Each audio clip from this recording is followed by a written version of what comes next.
Halo guys, balik lagi di channel Lauparian ya guys ya. Di video kali ini kami akan mentutorialkan cara merakit mesin atau cara merakit kopling repo absolut ya guys ya. Di sini sudah kita bersihin semua untuk komponen-komponen koplingnya ya guys ya.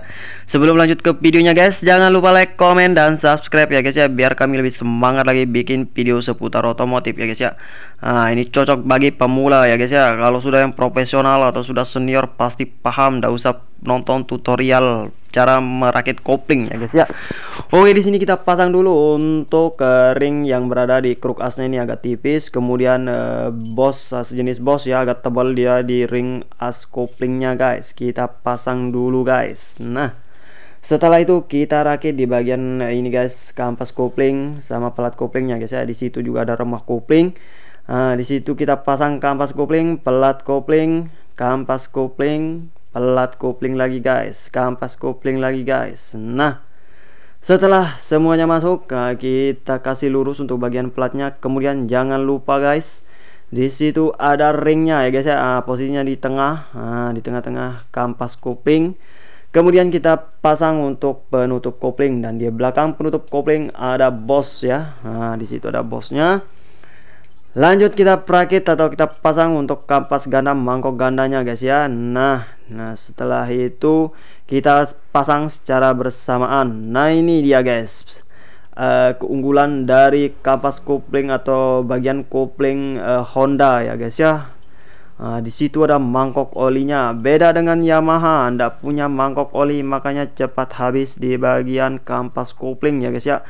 Karena mangkok gandanya itu mangkok olinya itu di bagian yang di bawah kopling itu guys. Fungsinya untuk merendam kampas kopling ya guys ya. Jadi tidak nunggu ini guys, olinya muncrat dulu baru dilumasi di bagian kampas kopling. Nah, di sini langsung dilumasi sama sama oli ya guys ya.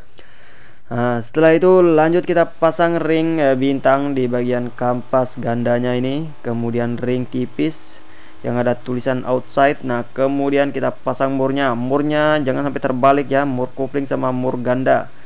Nah, yang mur kopling itu agak tipis, ada agak kecil, kemudian ring ganda mur ganda ini agak tebal ya guys ya. Nah, karena di sini bautnya ini sudah jeber ya guys ya, jadi terpaksa kita betel lah. Trik betelnya supaya mengantisipasi atau meminimalisir terjadinya kruk asnya ngegol itu kalau kita betel atau kita betel ya guys ya bahasanya. Kalau kita betel di bagian baut kampas ganda atau baut kruk as kampas gandanya ini, kita betelnya itu posisinya agak dimiringin ya guys ya. Nah, seperti di video ya guys ya. Posisi saya miringin supaya meminimalisir terjadinya kruk asnya ngegol ya guys ya. Nah, beda dengan kita betel kalau kita kasih lurus, kita kasih berdiri betelnya guys. Nah, otomatis sudah, jangan harap kruk as kalian bisa center ya guys ya. Posisinya ini harus miring ya, sekitar ya berapa derajat ya guys ya, dikira-kira ya, yang penting miring, harus diusahakan kalau itu miring sekali ya guys ya.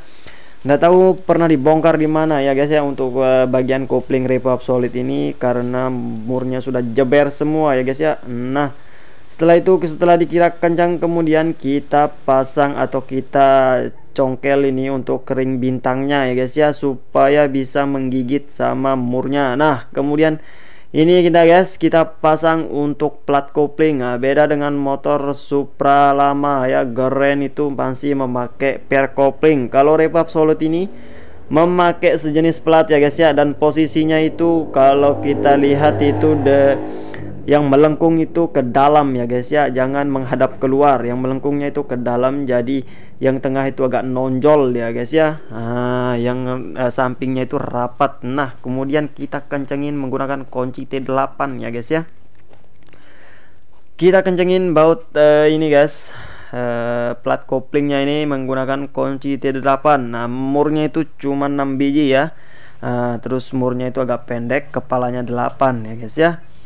Kita kencengin pakai kunci T8, kita kencengin satu persatu. Ngencenginnya itu harus pakai ini ya guys ya,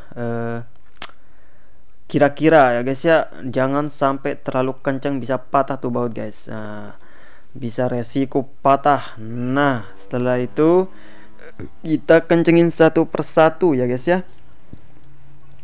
Dan posisi ini guys, mangkok gandanya ini harus bisa muter ke belakang ya guys ya, ringan. Terus pas kita putar ke depan itu gigit ya, atau ngikut untuk kampas gandanya. Tapi kalau kita putar ke belakang itu ndak ngikut ya, cuman yang ngikut itu di bagian koplingnya ya guys ya. Kalau kopling depan belakang ngikut ya guys ya. Kemudian kita pasang di sini guys untuk penutup atau penahan ini guys. Rumah kampas gandanya ini guys kita pasang dulu. Dan disitu ada bautnya menggunakan baut 8 juga, dratnya juga 8. Nah, kalau di bagian kopling tadi dratnya 10, kepalanya kuncinya pakai kunci 8 ya guys ya. Dan disitu juga ada ringnya ya guys ya. Selanjut kita pasang untuk baut mangkok olinya ini guys. Nah, jangan sampai kelupaan ya guys ya, bisa bunyi greneng nanti di bagian koplingnya kalau lupa dikencengin atau lupa dibaut di bagian mangkok olinya guys ya. Nah, setelah itu, setelah selesai, lanjut kita pasang untuk bagian bak koplingnya ya guys ya. Dan jangan lupa di situ ada pin duelnya 2 biji. Kemudian untuk perpaknya diusahakan kalau bongkar kopling, kalau ndak sobek ya bisa dilem ya guys ya. Tapi kalau sobek jangan ambil resiko ya guys ya, biar ndak bongkar 2 kali.